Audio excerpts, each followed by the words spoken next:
Hello guys and welcome to Life Survival Guide. My name is Rodrigo and I'll be your host. Please don't pay attention to my haircut. Today, I bring you a PC build that is aimed to those people who need to do graphic work but also like to game. The objective of the build is to find a balance between both sides since our budget is limited. But without any further ado, let's take a look at the parts.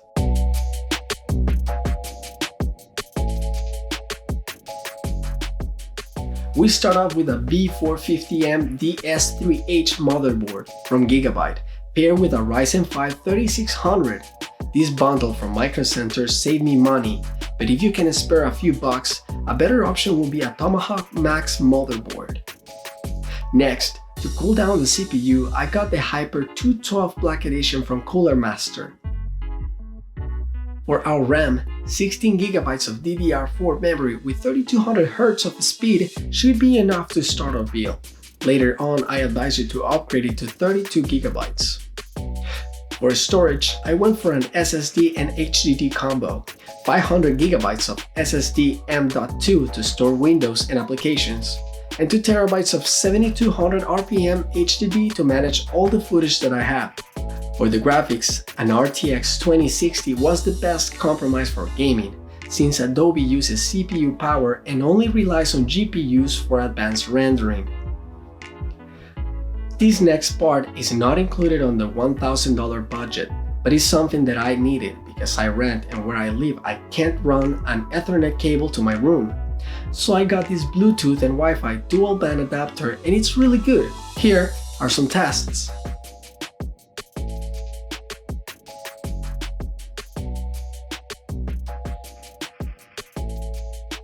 And to power it all, we have the PowerSpec 650 semi-modular 80 Plus bronze. That should be enough to cover our power needs. So now it's time to build our computer.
Yeah. It looks good and all, but let's get down to the benchmarks and see if this build lives up to our expectations. First, let's do Cinebench. This is the release number 20, which is more demanding than previous releases. We can see that the 12 threads of the CPU are put to work, and I feel it's doing a decent job. Now, if I speed this up to the render of the couch, we can see it starts to struggle. That's normal since the cloth is one of the more complex objects in this scene, since its texture has folds and finer shadows, and light is hitting it in multiple angles. Now, I got a score of 2969, but how do we know this is a good score? Let's refer to the score list from cgdirector.com. Our CPU price was 159, with a score of 2969, although they got 3539. Maybe they overclocked it and got a better score. Let's say you want a 45% more increase in your build, and you go for a Ryzen 7 3800X, you will have to spend $294. That's double the price for 2 extra cores, but that's up to you. Now let's look at the Puget System benchmark for Premiere Pro. Again, if we wanted a significant upgrade to our build, going out of budget and getting a Ryzen 7 3800X will be the way to go. Then again, this is around double the price for the extra cores. I prioritized a balance between CPU and graphics card, because this build is not only for work but also to play video games. Talking about video games, why don't we test our rig with some video games? Let's start with Valorant. Valorant is still in the beta, there's a lot of stuff that needs to be worked on, but I wanted to try it out. I'm playing Valorant at 1440p with everything maxed out on the graphics end. Valorant is a game that takes a lot of power from the CPU and not that much from the GPU. But I usually play at 144 FPS, but while I was using OBS to record this, my FPS in-game were taking a hit. But here's the gameplay. It's not bad, it feels like a breeze.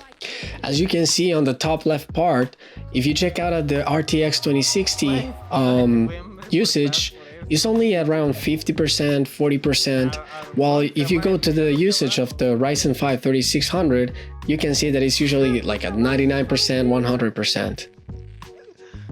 The next game is going to be The Witcher Wild Hunt. We're going to leave VSync off. We're going to leave no cap on the FPS. On the resolution, it's going to be 1440p. We're going to play full screen and everything is going to be on ultra except for the NVIDIA Hairworks. I disabled it. I really didn't like how it looked. It was too sharp for me. I like my games. I like this type of games to be a little bit soft to give me more of a cinematic look. Also, on post-processing, most of it is going to be on. You can take a look at the screen. Now, keep in mind that I was using OBS to record this, and that takes a huge range on the computer. So what you see on the screen is not exactly how it looks on my end. When I play the game, it always looks smooth, and I don't have any problems with it.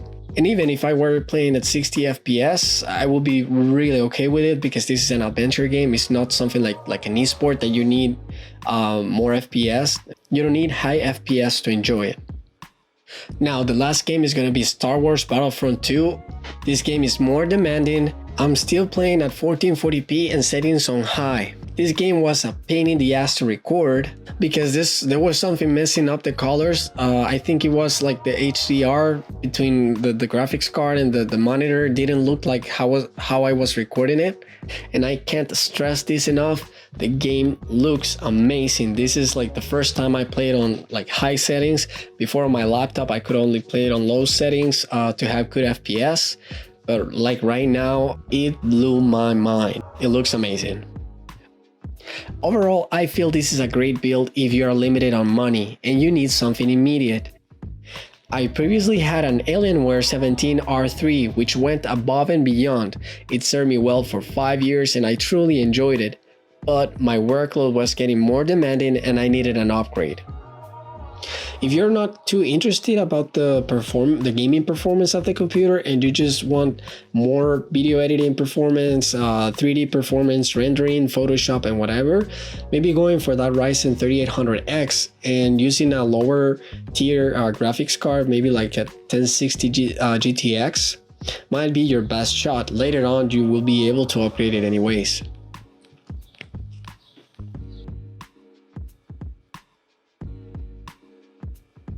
And if you guys like the video, hit the like button, subscribe because it helps me a lot, and as always, stay tuned for more content.